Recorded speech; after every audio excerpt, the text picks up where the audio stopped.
رب العزت کا کروڑ آباد شکر ہے، احسان عظیم ہے کہ اس نے ہمیں اپنی زندگی میں شعبان المعظم کا مہینہ عطا فرمایا اور اس نے ہمیں اپنی زندگی میں ایک بار پھر جمعۃ المبارک دن جیسا عظیم دن عطا فرمایا جو کہ مسلمانوں کے لیے عید کا دن ہے۔ دعا ہے کہ اللہ رب العزت ہمیں زیادہ سے زیادہ اپنی بخشش کروانے کی توفیق عطا فرمائے اور ہمیں زیادہ سے زیادہ اپنی عبادات وغیرہ کرنے کی توفیق عطا فرمائے۔ میں نے آپ حضرات کے سامنے اللہ رب العزت کے لا ریب و لا شک کلام میں سے کچھ حصہ پڑھنے کا شرف حاصل کیا۔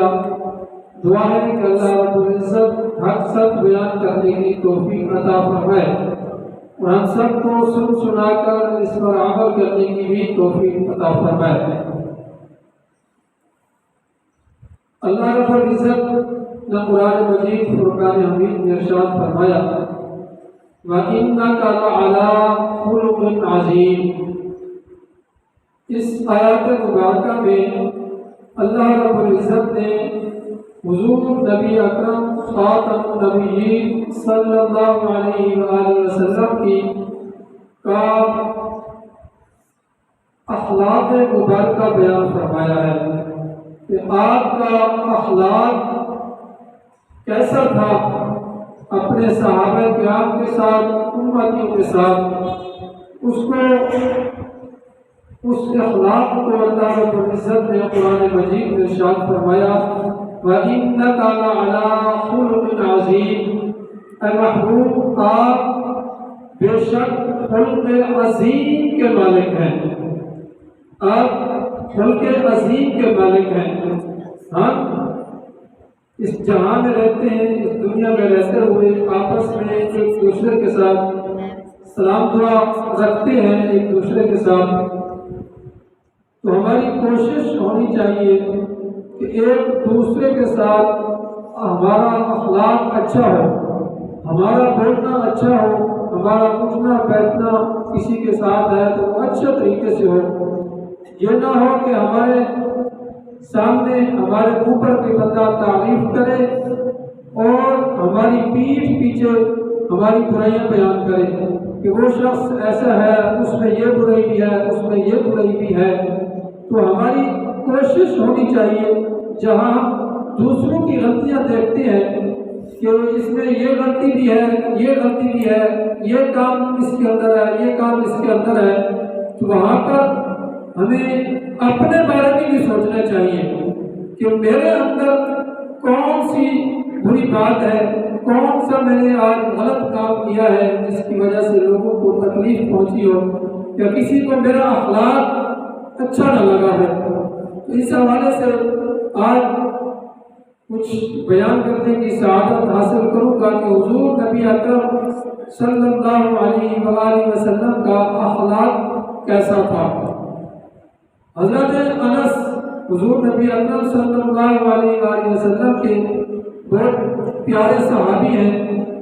آپ فرماتے ہیں کہ میں نے 10 سال حضور نبی اکرم صلی اللہ علیہ وسلم کی خدمت کی، آپ کی بارگاہ میں رہا۔ اگر مجھ سے کبھی کوئی غلطی سرزد ہو جاتی تو مجھے حضور نبی اکرم صلی اللہ علیہ وسلم نے کبھی تک بھی نہیں کہا، یہ نہیں کہا کہ یہ کام کیوں کیا ہے، یہ غلط کام تھا، اس طرح کیوں کیا ہے۔ تو حضور کا یہ اخلاق کریمہ تھا کہ حضور نے حضرت انس کو کچھ نہیں کہا، کبھی نہیں ڈانٹا۔ حضرت انس فرماتے ہیں کہ 10 سال میں حضور کی خدمت مقدس میں رہا لیکن حضور نے کبھی مجھے تک بھی نہیں کہا۔ یہ حضور نبی اکرم صلی اللہ علیہ وسلم کا اخلاق ہے۔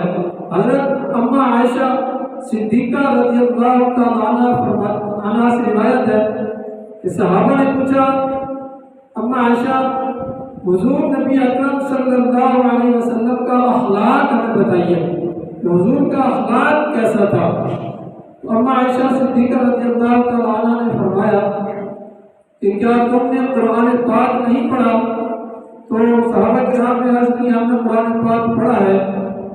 اماں عائشہ صدیقہ رضی اللہ تعالیٰ عنہ نے فرمایا حضور نبی اکرم صلی اللہ علیہ وسلم کا قرآن پاک یہ خلق عظیم ہے، اسی میں ہی سارا خلق عظیم حضور نبی اکرم صلی اللہ علیہ وآلہ وسلم کا ہے۔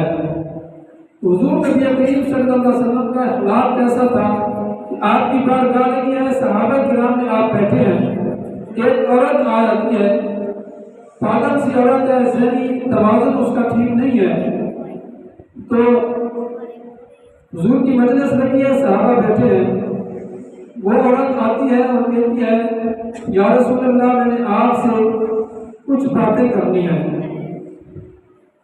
حضور نبی اکرم صلی اللہ علیہ وآلہ وسلم نے فرمایا جو باتیں کرنی ہیں تو میں سن رہا ہوں۔ تو اس عورت نے کہا یا رسول اللہ یہاں پر باتیں نہیں کرنی، آپ سے میں نے الگ باتیں کرنی ہیں، اکیلے میں نے آپ سے باتیں کرنی ہیں۔ اب صحابہ کرام جانتے ہیں کہ اس عورت کا ذہنی توازن ٹھیک نہیں ہے، لوگ اس کو پاگل کہتے ہیں۔ حضور نبی کریم صلی اللہ علیہ وآلہ وسلم نے فرمایا ٹھیک ہے۔ صحابہ کرام نے عرض بھی کیا رسول اللہ اس کا ذہنی توازن ٹھیک نہیں ہے، یہ پاگل ہے، اس کو رہنے دیں۔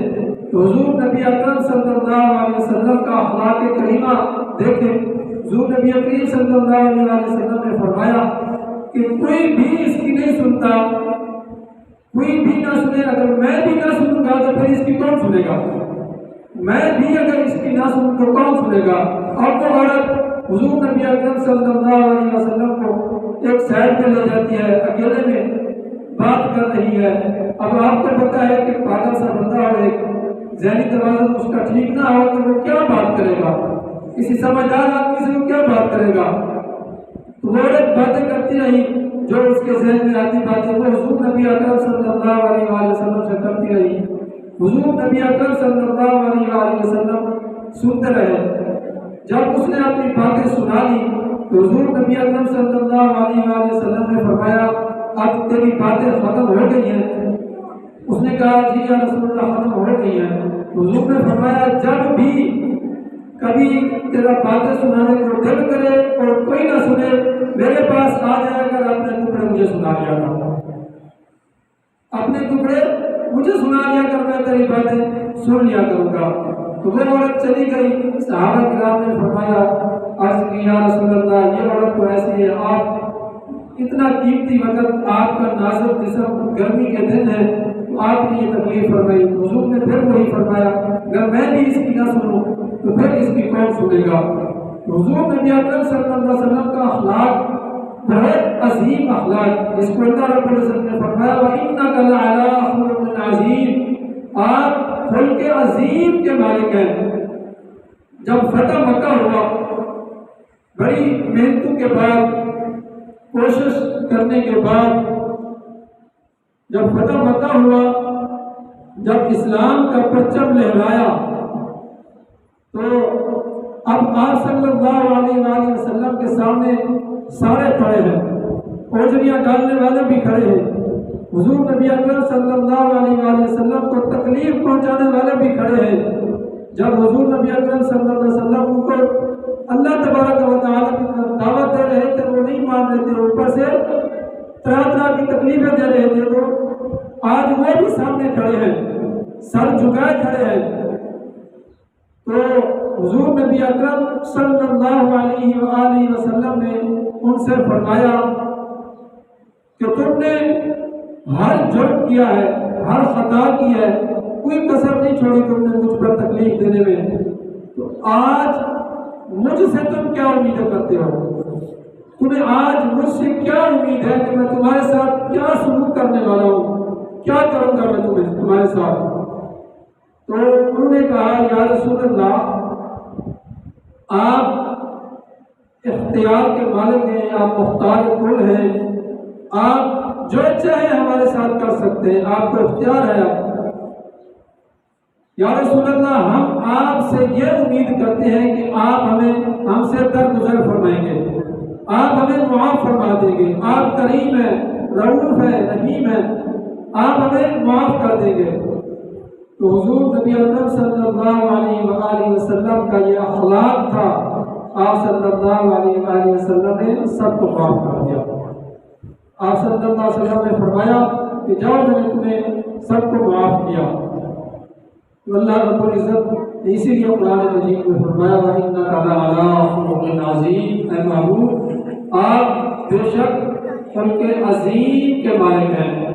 اسی طرح حضور نبی اکرم صلی اللہ علیہ وسلم جب مکے میں تبلیغ فرما رہے تھے، جب کسی نے نہ سنی تو آپ صلی اللہ علیہ وآلہ وسلم طائف میں چلے جاتے ہیں، وہاں پر جا کر تبلیغ کرتے ہیں، تو وہاں پر بھی کسی نے نہیں سنا، بجائے اس کے بجائے اس کے وہ آپ کی بات کو سنتے، لیکن انہوں نے آپ صلی اللہ علیہ وسلم کو تکلیف پہنچائی، آپ کو پتھر مارے، آپ کے راستے میں کانٹے بچھائے، آپ لہولہان ہو جاتے ہیں، آپ کے پاؤں مبارک سے خون نکلتا ہے، پورا جسم آپ کا لہولہان ہے، اور حضرت جبریل امین علیہ السلام حاضر ہوتے ہیں اور عرض کرتے ہیں یا رسول اللہ صلی اللہ علیہ وسلم، اللہ رب العزت نے فرشتوں کی ڈیوٹی لگائی ہے، فرشتوں کو حکم دیا ہے، آپ جو حکم کریں گے وہ فرشتہ آپ کے حکم کی تعمیل کرے گا،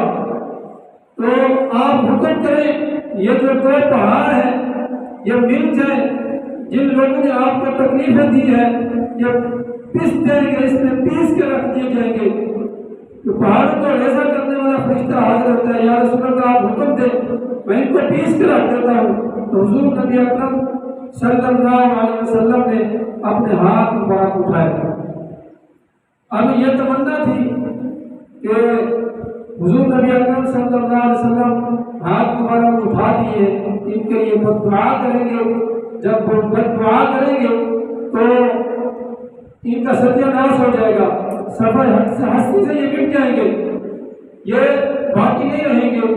تو حضور نبی اکرم صلی اللہ علیہ وسلم کا یہ اخلاق کریمہ یہ تھا کہ حضور نبی کریم صلی اللہ علیہ وسلم نے فرمایا یا اللہ یہ قوم مجھے نہیں پہچانتے، ان کی پشتوں سے جو ان کی پشتوں سے آئیں گے وہ اسلام کے داعی بنیں گے، وہ اسلام کی تبلیغ کریں گے۔ حضور نبی کریم صلی اللہ علیہ وسلم نے فرمایا اللہم اہدی قومنا، اے اللہ میری قوم کو ہدایت عطا فرما، میری قوم کو ہدایت دے، ان کو سمجھ عطا فرما کہ یہ پہچانتے نہیں ہیں، مجھے تکلیفیں دے رہے ہیں، یہ پہچانتے نہیں ہیں، ان کو بعد میں پتہ چلے گا۔ تو حضور نبی کریم صلی اللہ علیہ وآلہ وسلم نے ان کو یہ بد دعا نہیں کی، آپ کا یہ اخلاق تھا کہ آپ نے ان کے لیے بد دعا نہیں کی۔ آپ اپنے ذہن سے سوچیں، آج کے دور میں ہمیں اگر کوئی تکلیف پہنچاتا ہے، کسی ایک بندے کو کوئی تکلیف پہنچاتا ہے، طرح طرح کی تکلیفیں پہنچائے، تو آپ کا ذہن کیا مانگتا ہے، اسے دعائیں دے گا یا بد دعا دے گا؟ آج کے دور میں اگر اس کو بھی تکلیف پہنچا رہا ہوں کہ یار کیسا بندہ ہے، مجھے تکلیفیں پہنچا رہا ہے، اگر قصور بھی کوئی نہیں ہے پھر بھی تکلیف ہے، تو وہ اس کو بجائے اس کے دعا دے، لیکن اس کو وہ بد دعا دے گا۔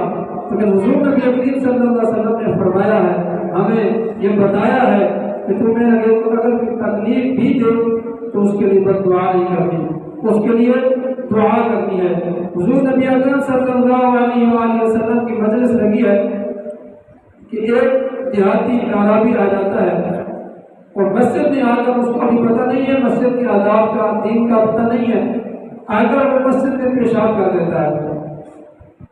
صحابہ کرام اٹھتے ہیں، دوڑتے ہیں مارنے کے لیے اس کو، تو حضور نبی اکرم صلی اللہ علیہ وآلہ وسلم نے فرمایا کہ اس کو نہیں مارنا، اس کو کچھ نہیں کہنا۔ حضور نبی اکرم صلی اللہ علیہ وآلہ وسلم نے اس کو مارنے سے منع فرما دیا۔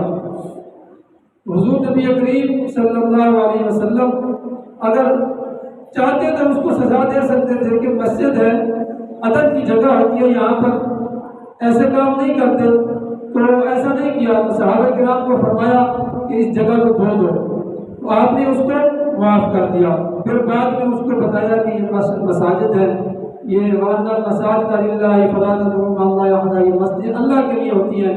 تو پھر اس کو جب آداب بتایا پھر اس کو سمجھ آ گئی۔ اسی طرح حضور نبی اکرم صلی اللہ علیہ وآلہ وسلم کے پاس ایک یہودی جاسوسی کرنے کے لیے آتا ہے، جاسوس بن کے لیے آتا ہے، جاسوس بن کے آتا ہے رات کے وقت، آپ صلی اللہ علیہ وسلم کو کہتا ہے کہ میں نے آپ کے پاس رہنا ہے۔ آپ صلی اللہ علیہ وسلم نے کہا ٹھیک ہے تم رہ سکتے ہو، میرے پاس کوئی مسئلہ نہیں ہے۔ آپ صلی اللہ علیہ وسلم نے ایک حجرہ خالی کرایا، اس میں اس یہودی کو بستر لگا کر دیا اور اس سے پوچھا کہ کیا کھانا پسند کرو گے، کیا کھانا ہے؟ تو اس نے کہا جو کچھ ہے، جو کچھ پیش کرو گے میں کھا لوں گا۔ تو آپ صلی اللہ علیہ وسلم نے جو کچھ گھر میں تھا اس کو پیش کیا، بہت زیادہ اس نے کھانا کھا لیا۔ حدیث پاک میں بڑا تگڑا سا موٹا سا آدمی تھا، اس نے بہت کچھ کھا لیا۔ رات کو وہ سو جاتا ہے، سونے کے بعد خواب دیکھتا ہے کہ وہ خواب دیکھتا ہے کہ اپنے آپ کو ایک جنگل میں دیکھتا ہے اور اس کو پخانا کی حاجت ہوتی ہے، طہارت کرنے کی اس کو پخانا کی حاجت ہوتی ہے۔ تو وہ خواب میں ہوتا ہے تو وہ وہیں پر وہ کر دیتا ہے، پیشاب وغیرہ کر دیتا ہے۔ جب وہ اٹھتا ہے تو پھر اس کو پتہ لگتا ہے کہ میرے کپڑے بھی خراب، جسم بھی خراب، بستر بھی خراب۔ اب اس نے کہا کہ حضور نبی اکرم صلی اللہ علیہ وسلم جب آئیں گے دیکھیں گے تو وہ تو غصہ کریں گے، میرے ساتھ اچھا سلوک نہیں کریں گے، میں نے ان کا بستر خراب کر دیا ہے، جگہ خراب کر دی ہے۔ اب حضور نبی اکرم صلی اللہ علیہ وسلم صبح کی نماز پڑھانے کے لیے چلے جاتے ہیں۔ جب واپس آتے ہیں تو وہ یہودی جو جاسوس بن کے آیا تھا وہ وہاں پر نہیں ہوتا۔ جب آپ صلی اللہ علیہ وسلم چلے گئے نماز پڑھانے کے لیے تو وہ آیا، حضور نبی اکرم صلی اللہ علیہ وسلم آئے، آپ نے دیکھا کہ بستر خراب ہے، بستر گندا ہے، آپ نے اپنے ہاتھوں سے وہ بستر دھویا۔ وہ شخص جو باہر چلا گیا تھا اس نے جا کر بعد ایک کنویں پر غسل کیا، غسل کرنے کے بعد اس نے دیکھا کہ میری ایک سونے کی انگوٹھی تھی، بڑی قیمتی تھی، وہ میں وہیں پر بھول آیا ہوں۔ اب وہ شخص اپنی انگوٹھی لینے کے لیے واپس آیا تو کیا دیکھتا ہے حضور نبی اکرم صلی اللہ علیہ وسلم وہ بستر دھو رہے ہیں، اس جگہ کو دھو رہے ہیں جس جگہ پر اس نے پخانا کیا تھا۔ تو اس کا خیال تھا کہ اب تو میری خیر نہیں ہے، حضور نبی اکرم صلی اللہ علیہ وسلم غصہ ہو گئے میرے ساتھ۔ تو حضور نبی اکرم صلی اللہ علیہ وسلم نے اس کو کہا کیا تم غسل کرنے کے لیے چلے گئے تھے، اب تم واپس آ گئے ہو؟ حضور نبی اکرم صلی اللہ علیہ وسلم نے فرمایا تم یہاں پر آ کر بیٹھو، یہ بستر میں نے لگا دیا ہے اور یہ تمہاری سونے کی انگوٹھی ہے، یہ تمہاری ہے، تم اسے لے لو اور یہاں پر بیٹھو، میں تمہارے لیے ناشتہ لے کر آتا ہوں۔ اب یہ حضور نبی اکرم صلی اللہ علیہ وسلم کا یہ اخلاق نہیں ہے تو کیا ہے؟ آپ نے فرمایا میں تمہارے لیے ناشتہ لے کر آتا ہوں۔ جب حضور نبی اکرم صلی اللہ علیہ وسلم جانے لگے اس کا ناشتہ لینے کے لیے تو آپ کے قدموں سے لپٹ جاتے، اس نے کہا یا رسول اللہ صلی اللہ علیہ وسلم آپ نے بستر نہیں دھویا بلکہ میرا دل دھو دیا ہے، اب مجھے کلمہ پڑھا کر دائرہ اسلام میں داخل کر دے، اب مجھے کلمہ پڑھا کر اسلام میں داخل کر دے۔ حضرت زید بن حارث رضی اللہ تعالیٰ عنہ آپ وہ ہو جاتے ہیں اور کسی کے ہاتھ میں بم نہیں ہوتے بلکہ ڈاکو نے اغوا کر لیا، پھر بکتے بکاتے ہوئے حضور نبی اکرم صلی اللہ علیہ وسلم کی بارگاہ اقدس میں پہنچ جاتے ہیں۔ جب حضور نبی اکرم صلی اللہ علیہ وسلم کی بارگاہ اقدس میں پہنچتے ہیں، ادھر آپ کے والدین تلاش کر رہے ہیں کہ ہمارا بیٹا کہاں ہے۔ تو کوئی ایک شخص آیا تجارت کے گھر سے گیا ہوا تھا، اس نے آ کر ان کے والدین کو بتایا کہ میں نے آپ کے بیٹے کو حضور نبی اکرم صلی اللہ علیہ وسلم کے پاس دیکھا ہے، آپ ان سے جا کر لے سکتے ہیں، بڑے کریم ہیں، آپ کو بڑی دھتکاریں گے، دے دیں گے آپ کو اپنا بیٹا۔ تو وہ اتنے دنوں سے ڈھونڈ رہے تھے، جب حضور نبی اکرم صلی اللہ علیہ وسلم کے پاس پہنچے تو ان کو کہا یا رسول اللہ صلی اللہ علیہ وسلم ہم نے سنا ہے کہ ہمارا بیٹا آپ کے پاس ہے، بڑے دنوں سے لاپتہ ہے، ہم بھی اس کو دیکھنے کے لیے بےتاب ہیں اور اس کی ممتا، اس کی والدہ اس کو دیکھنے کے لیے بےتاب ہے، آپ جو چاہیں جتنا چاہے ہم سے پیسے لے لیں، جو آپ ہمارے بیٹے کے علاوہ ہمارے بیٹے کے عوض میں جو چاہے ہم سے لے لیں، لیکن ہمارا بیٹا ہمارے حوالے کر دے۔ تو حضور نبی اکرم صلی اللہ علیہ وسلم کی صحبت میں زید بن حارث رہے تو آپ کا اخلاق کریمانہ بھی دیکھا ہوگا کہ آپ صلی اللہ علیہ وآلہ وسلم نے کیسے اخلاق کیا، کیسے اس کے ساتھ برتاؤ کیا ہوگا۔ تو آپ صلی اللہ علیہ وآلہ وسلم نے فرمایا کہ وہ تمہارا بیٹا ہے، اگر وہ تمہارے ساتھ جانا چاہتا ہے تو مجھے کوئی اعتراض نہیں ہے، اگر تمہارا بیٹا تمہارے ساتھ جانا چاہتا ہے تو آپ لے کے جا سکتے ہیں، مجھے کوئی اس میں اعتراض نہیں ہے۔ حضور نبی اکرم صلی اللہ علیہ وسلم زید کو بلاتے ہیں اور فرماتے ہیں کہ ان کو جانتے ہو یہ کون ہے؟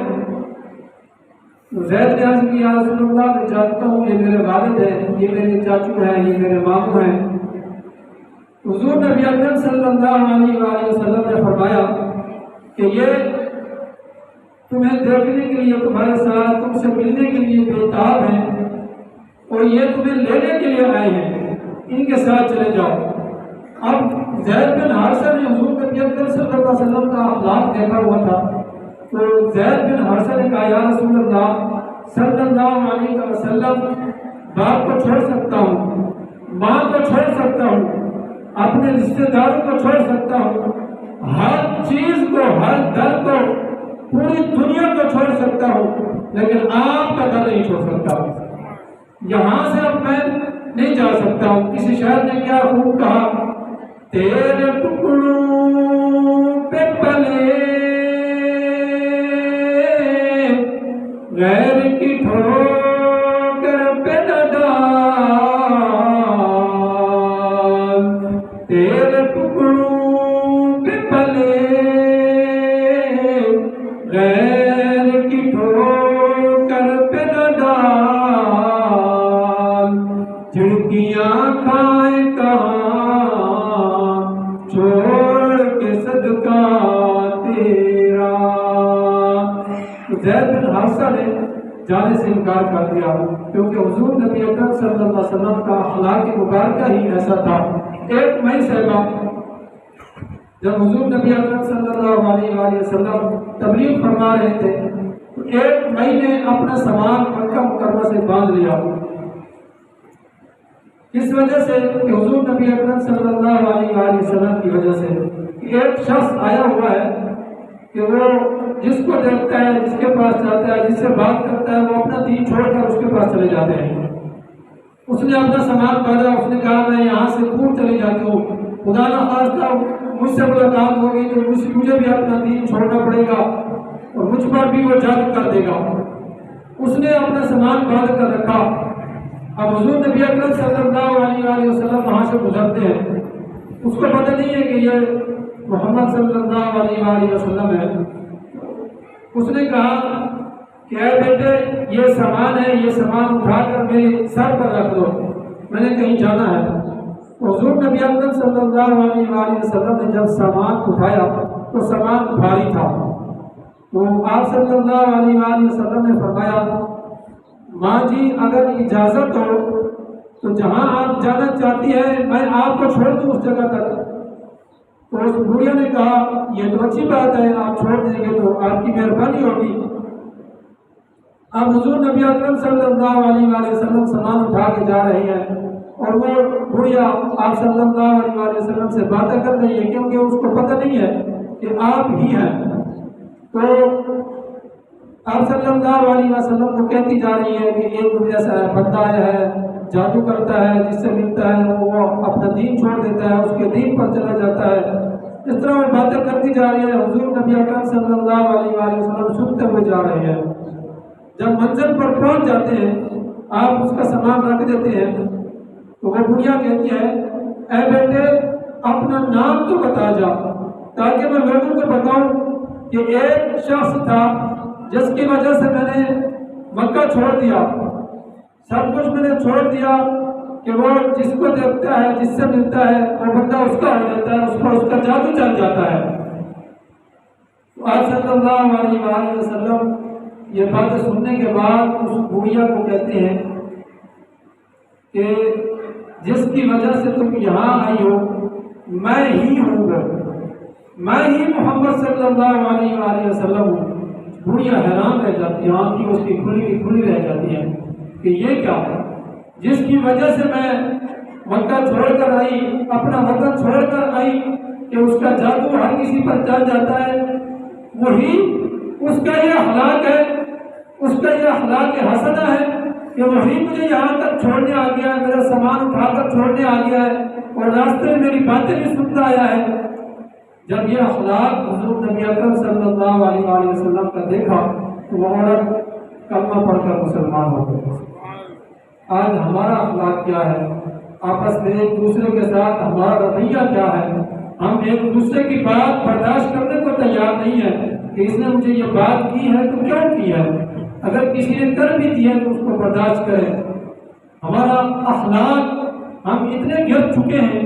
ابھی یہ واقعہ آپ کی نظر سے بھی شاید گزرا ہوگا، ترکی میں ایک واقعہ بڑا افسوسناک پیش آیا کہ کوئی ایک پاپڑ بیچنے والا وہاں پر جاتا ہے، پاپڑ بیچنے کے لیے، دہاڑی کرنے کے لیے، بیچارہ اس کی ابھی شادی بھی نہیں ہوئی، اس پر کسی نے الزام لگا دیا کہ اس نے چوری کی ہے۔ اس چوری کے بدلے میں اس احسان اس پر جو الزام لگا اس کی وجہ سے اسے لوگوں نے اتنا مارا کہ اس کی ڈیتھ ہو گئی، اس کو مار دیا۔ یہ ہے اخلاق۔ پھر افسوس اس بات پر کہ اس کو مارنے کے بعد اس کی لاش سائڈ پہ رکھ کے سارے بیٹھ کے کھانا کھا رہے ہیں۔ کتنے افسوس کی بات ہے، اتنے ہم اخلاق کے حوالے سے ہم گر چکے کہ ایک تو اس پر تشدد کیا، اس کو مار دیا، پھر ساتھ بیٹھ کے کھانا کھا رہے ہیں۔ ابھی ایک اس سے پہلے واقعہ ہوا، وہ دل سے نہیں جا رہا تھا۔ آئے روز اس طرح کے واقعات ہوتے رہتے ہیں۔ تو ہمارا آج کا یہ بیان کا خلاصہ اور مقصد یہی ہے، یہی پیغام ہمیں ملا ہے آج کہ ہمارے اخلاق اچھے ہونے چاہیے۔ اگر کوئی بندہ دنیا سے چلا جاتا ہے، جو پیچھے ہے وہ اس کو یاد کرے کہ بہت اچھا بندہ تھا، اس کے اخلاق ایسے تھے، اس کی فلاں بات ایسی تھی، اس کی فلاں بات ایسی تھی۔ تو یہ نہ ہو کہ اس کی برائی بیان کرتے تھے، اس کے اخلاق بیان ہونے چاہیے۔ دعا ہے کہ اللہ رب العزت عمل کرنے کی توفیق عطا فرمائے۔ وما علینا الا البلاغ المبین۔